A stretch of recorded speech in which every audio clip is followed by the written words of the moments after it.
You know, even now there's reason to be hopeful in American politics. You just really got to be careful about where you're placing your hope.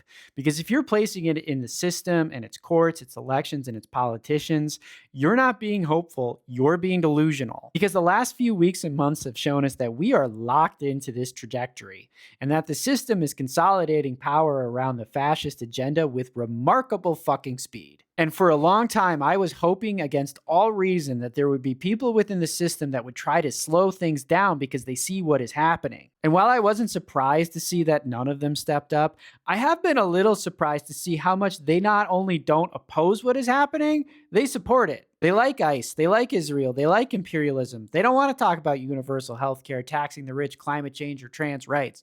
That's a bunch of annoying hippy dippy bullshit. So you can't count on the opposition party because they don't oppose anything. And while you still have the courts and there are good judges, it ultimately doesn't matter when the court at the tippy top decides the biggest issues. But here's where I'm hopeful. People are waking up to this reality.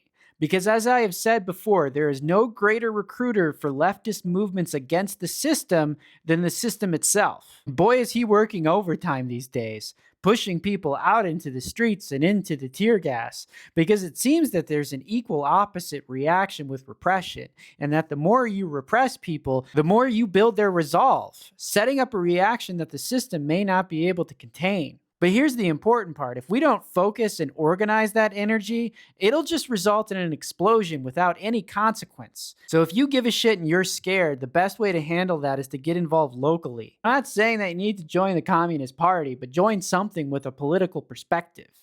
Because the Salvation Army is not going to cut it.